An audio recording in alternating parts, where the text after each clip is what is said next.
The most infamous youngest death sentences in America. Full list and justice cases. Welcome back to Justice Reversed, where real crimes meet real justice. Number 1.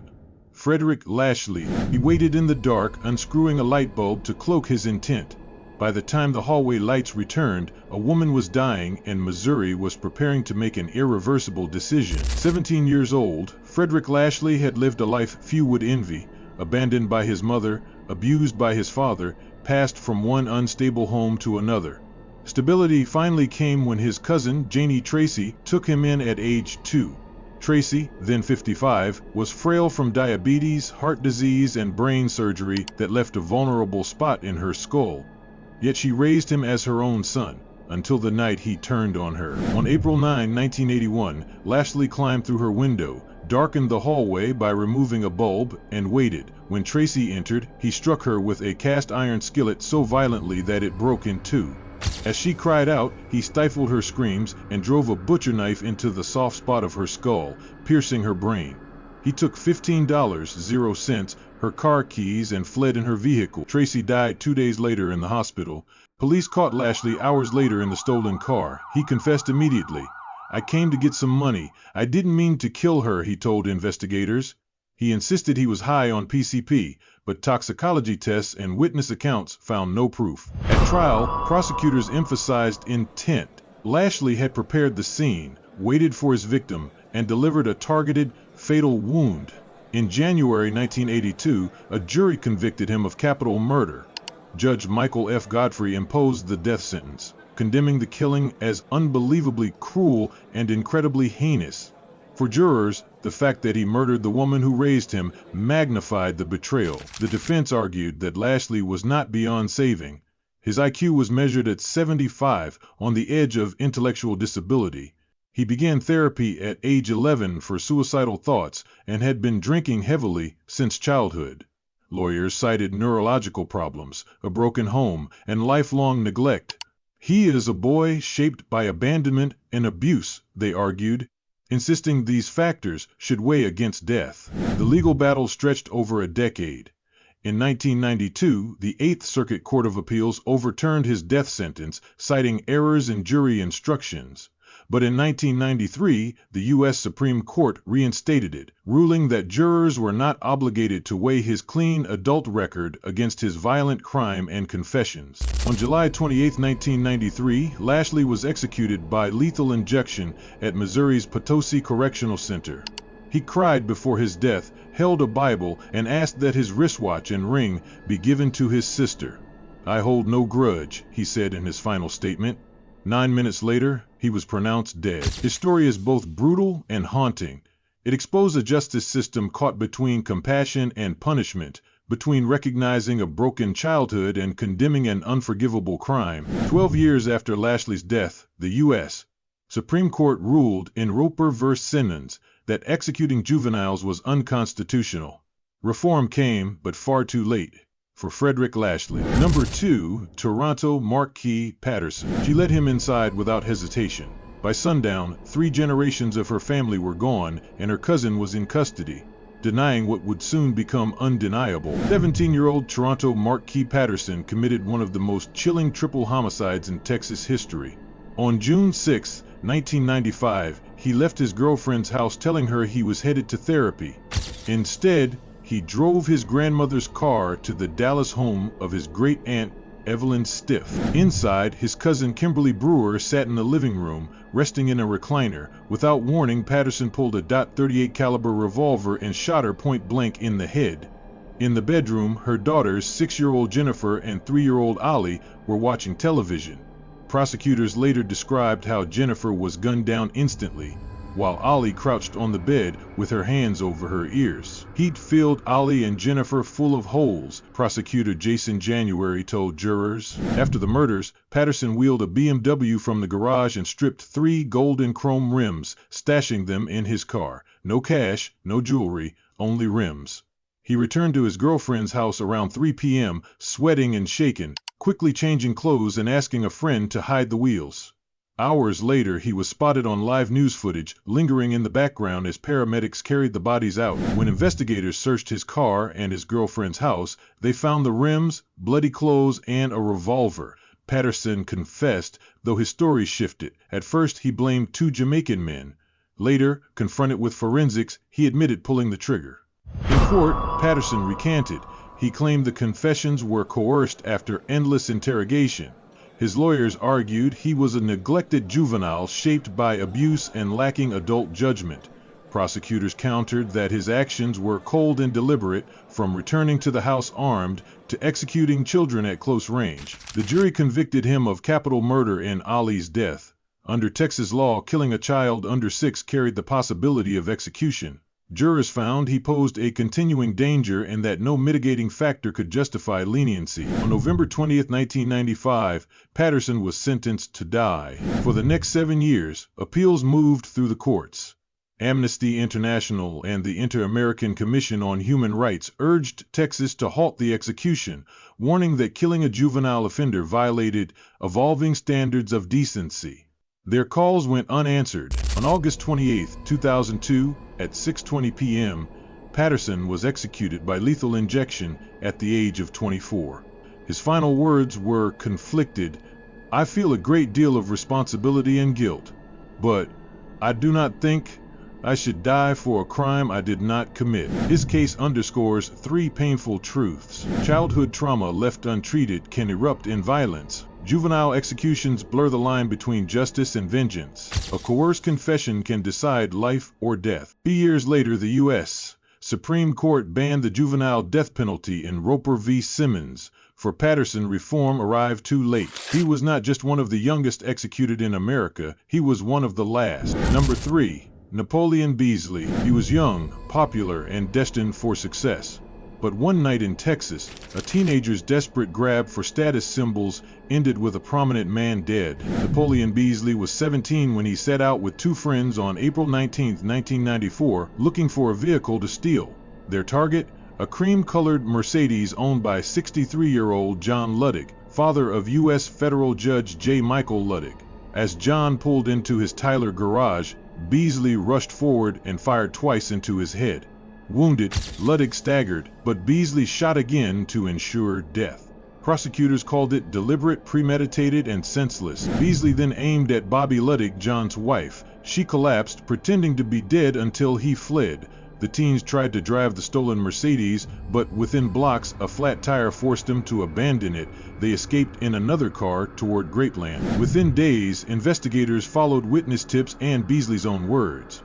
At his grandmother's house, they found blood-spotted clothes and stolen car parts. He confessed during questioning, though later claimed coercion. At trial, defense attorneys highlighted his background, a promising student and athlete who slipped into drug dealing to fit in. They argued his immaturity clouded judgment, but an all-white jury needed less than 2 hours to convict him of capital murder. On November 20, 1995, at age 19, he was sentenced to die. The case gained national attention because of the victim's son, Judge Luddig. 3 Supreme Court justices recused themselves from later appeals due to personal ties. Beazley's case reached the High Court 4 times. Support poured in from Amnesty International, the European Union, Archbishop Desmond Tutu, and even the Texas judge who presided at his trial. All urged mercy. None was granted.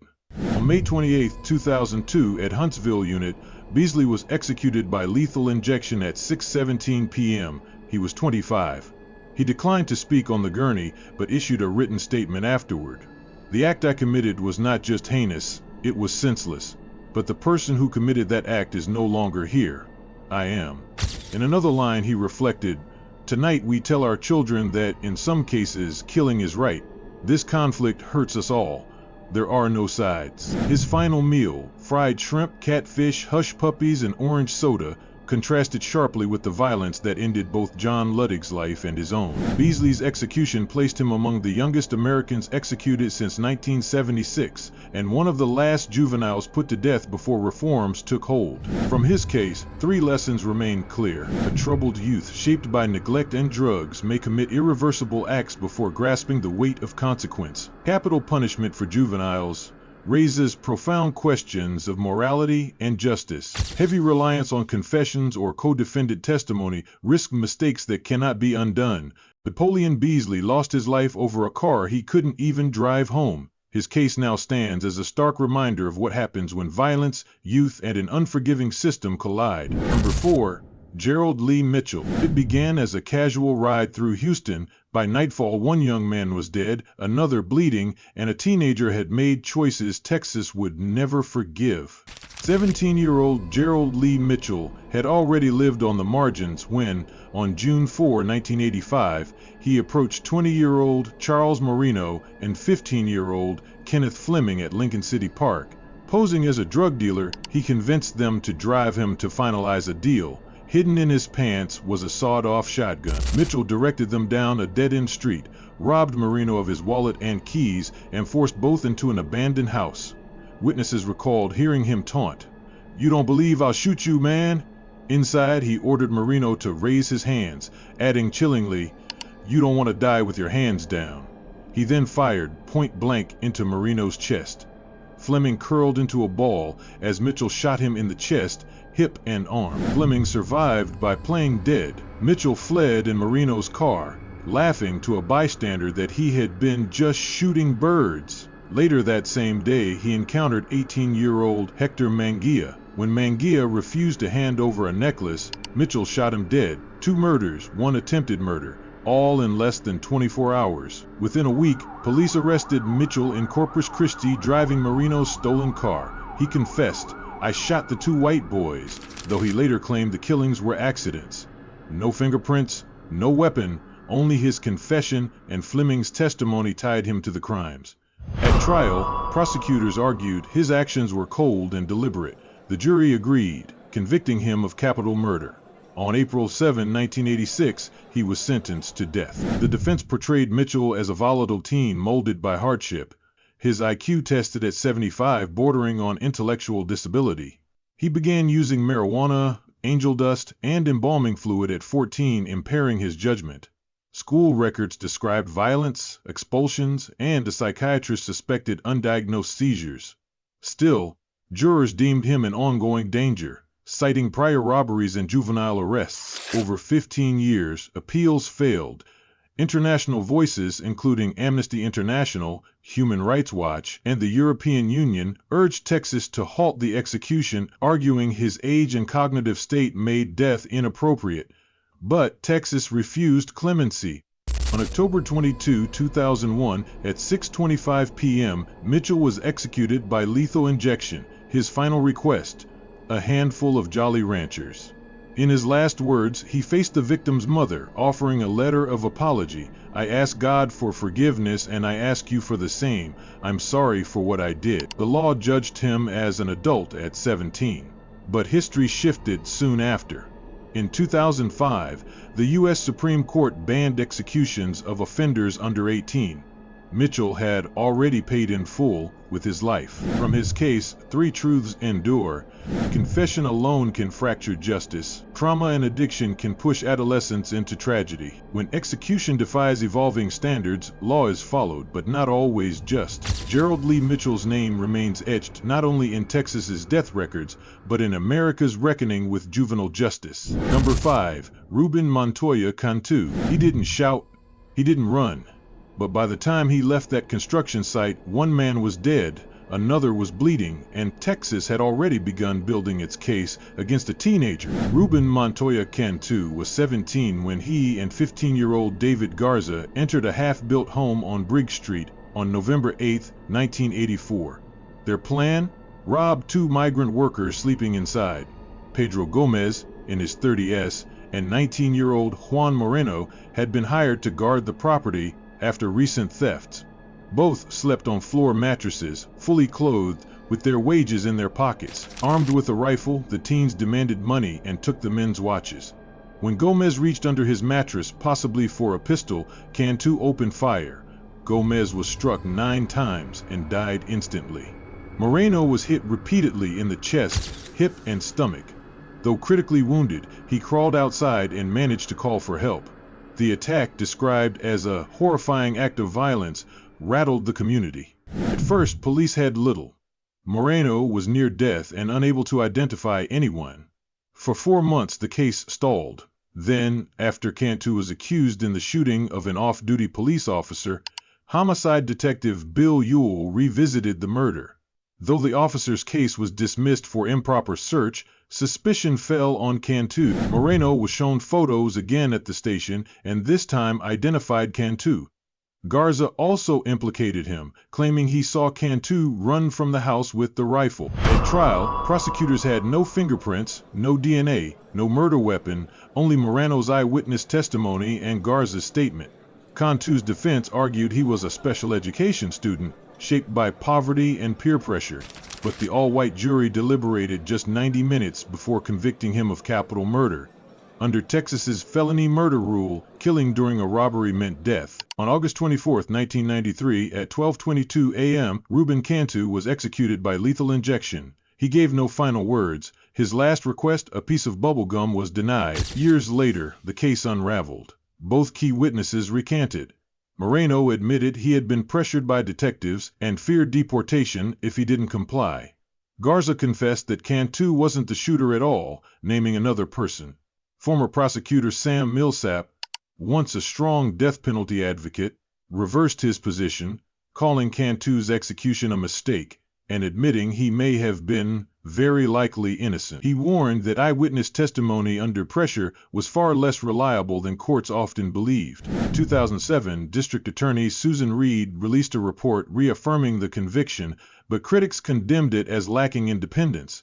Civil rights groups, lawyers, and journalists continued to cite the case as one of Texas's most troubling executions. From this flawed trial, 3 lessons remain. Rushed justice built on pressured testimony risks fatal error. Youth growing up in violent poverty face dangers far beyond their years. Without independent oversight, the system buries its mistakes with the condemned. Cantu's death came before Roper v. Simmons banned executions of minors in 2005. Today, his story stands as a stark reminder of what happens when doubt is silenced and a teenager is executed before the truth can speak. Number 6. Dalton Prejean. A broken taillight on a Louisiana highway led to a confrontation that ended with a state trooper dead and a teenager condemned to die. And the case of Dalton Prejean forced America to confront what justice means when youth, trauma, and violence collide. Prejean was 17, already burdened with a violent past. Abandoned as an infant, raised by relatives he barely knew, he was diagnosed with schizophrenia and borderline intellectual disability, scoring an IQ of 76. His emotional maturity was closer to that of a child. These vulnerabilities shaped a life that spiraled toward 2 killings before adulthood. At just 14, he was convicted of murdering a taxi driver, John Doucette, during a robbery. He served time in juvenile detention but was released in 1977. 3 years later, he made another fatal decision. On July 2, 1977, after a night of drinking, Prejean drove a Chevrolet with broken taillights. At 5 a.m., Louisiana State Police Trooper Donald Cleveland pulled the car over. Lacking a license, Prejean tried to switch seats with his brother to avoid detection. Cleveland noticed and ordered everyone out. As the trooper frisked his brother, Prejean muttered, "I don't like the way he's doing my brother." He grabbed a hidden .38 revolver, approached with the gun against his leg, and fired twice, killing Cleveland instantly. He fled but was caught within hours and confessed, citing alcohol and impulse. Prosecutors emphasized that Cleveland was a peace officer performing his duty, making the crime a capital offense. The defense argued for mercy, citing Prejean's mental illness, cognitive impairments, and history of trauma. But in 1979, an all-white jury convicted him of capital murder and sentenced him to death. For the next decade, his case drew international attention. Amnesty International, Human Rights Watch, and even the European Parliament condemned his execution. Over 1,000 letters of appeal flooded the Louisiana governor's office. The state pardon board recommended clemency, but Governor Buddy Roemer refused, insisting the sentence stand. On May 18, 1990, Dalton Prejean was led to the electric chair at Angola prison. Witnesses described his calm, deliberate walk.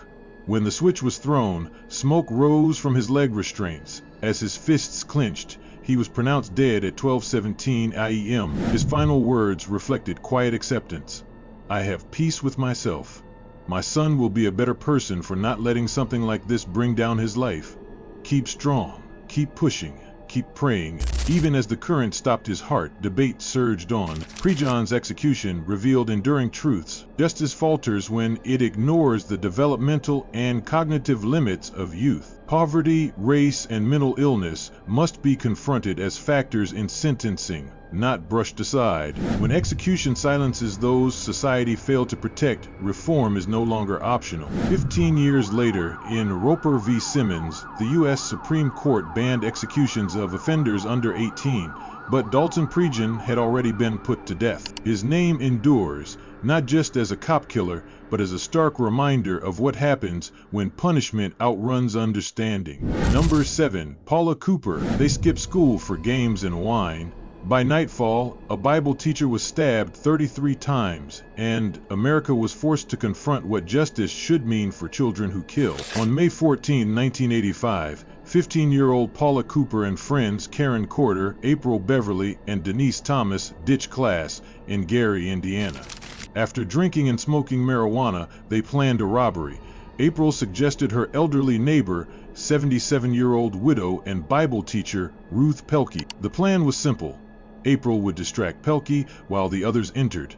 Paula carried a butcher knife under her jacket. Their first attempt failed, but when they returned, Pelkey kindly opened her door to give Bible lesson information. As she turned away, Paula attacked. She smashed a glass paperweight against Pelkey's head, then demanded, "Where's the money, bitch?" She climbed onto the woman and stabbed her more than 30 times, so viciously the blade tore through carpet and gouged the wood floor.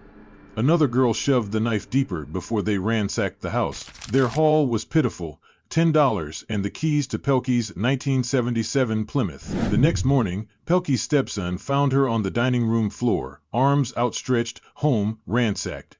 A white coat left behind carried a prescription bottle with Paula's name. Days later, the girls confessed. Brutality stunned Indiana. Paula was sentenced to death, the youngest female on death row in U.S. history. Prosecutor Jack Crawford said this was the worst crime I've ever seen committed by a juvenile. At trial, her attorneys revealed a childhood of relentless abuse, beaten with electrical cords, abandoned by her sister, returned again and again to an unstable home. "Nothing good ever happened to me," Paula told her lawyer. A psychiatrist found signs of deep depression, but Judge James Kimbrough emphasized her dominance and control during the killing. The sentence ignited international outrage. Pope John Paul II pleaded for mercy. Amnesty International collected 2 million signatures. Protest letters poured in from Italy.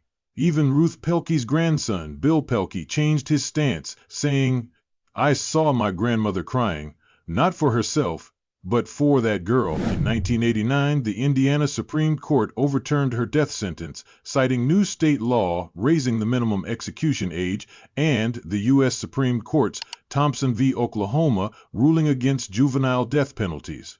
Paula's punishment was 60 years. She served 27 before being paroled in 2013, but freedom offered no healing. In 2015, at 45, Paula Cooper died by suicide.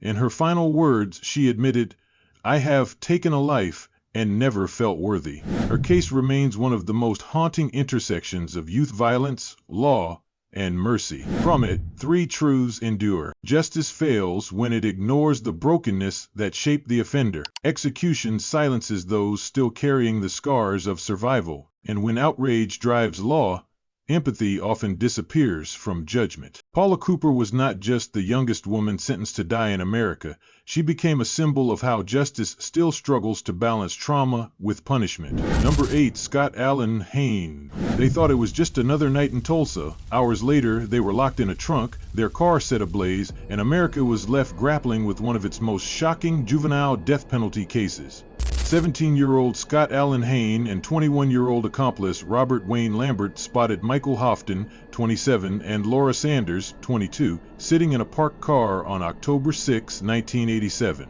Armed with a knife and gun, they forced their way inside, bound the couple, and drove them to a remote Creek County field. There, Hain cut the fuel line, stuffed burning rags underneath, and watched flames consume the car. From inside the trunk, the victim screamed and pounded. Minutes later, the men returned to ensure the fire had finished its work. Investigators discovered charred remains soon after. Witness accounts, Hain's shifting statements, and $565.00 in stolen cash on him tied him directly to the killings. In May 1988, Hain was convicted of murder, kidnapping, arson, and larceny. Prosecutors drove home the point: he came back. He made sure they died. Pale and silent, the teenager was sentenced to death. His background revealed layers of neglect: alcoholic parents, drug use introduced by his father at age 9, physical abuse from a babysitter, dropping out of school by 13, and stints in juvenile detention. Defense attorneys argued his life was shaped by trauma and immaturity. Prosecutors countered that the crime showed calculation and cruelty. When a jury instruction era forced resentencing in 1994, prosecutors presented 3 aggravating factors: multiple victims, heinous cruelty, and future danger. The jury again sentenced him to death. As his execution neared, international pressure escalated. Amnesty International denounced it as a violation of human rights. Human Rights Watch declared, executing someone who was a child at the time of his crimes isn't justice. The European Union, Mexico, and Switzerland submitted clemency appeals. The American Bar Association and ACLU condemned the case. But Oklahoma moved forward. On April 3, 2003, at 8:35 p.m., Scott Hain was executed by lethal injection. He left no final words. His last meal, 3 cheeseburgers, onion rings, and ice cream, remained mostly untouched. 17 relatives of the victims attended. Laura Sanders' mother said, "It's not closure, it's not joy, but now we can grieve." Michael Houghton's mother added, "He died peacefully, my son didn't." Mom. Hain's case leaves 3 stark lessons. Unaddressed childhood trauma can evolve into irreversible violence. Applying capital punishment to juveniles blurs the line between justice and vengeance. Even small legal missteps, like faulty jury instructions, can decide between life and death. 2 years later, the U.S. Supreme Court ruled in Roper v. Simmons that executing offenders under 18 was unconstitutional. That decision finally drew a boundary between juvenile crime and the ultimate punishment. But for Scott Hain, it arrived too late. He remains the last person executed in America for a crime committed as a minor, a reminder of how violence, neglect, and law once converged fatally on a teenager. And that's just the beginning. Behind every name on this list lies a crime that shocked the nation and a system forced to choose between punishment and redemption. Which of these cases haunts you most? Which verdict felt right or terribly wrong? Drop your thoughts below, and if you want to uncover more true stories where justice and tragedy collide, make sure to subscribe to Justice Reversed and hit the bell icon so you never miss the next case that might change how you see the law forever.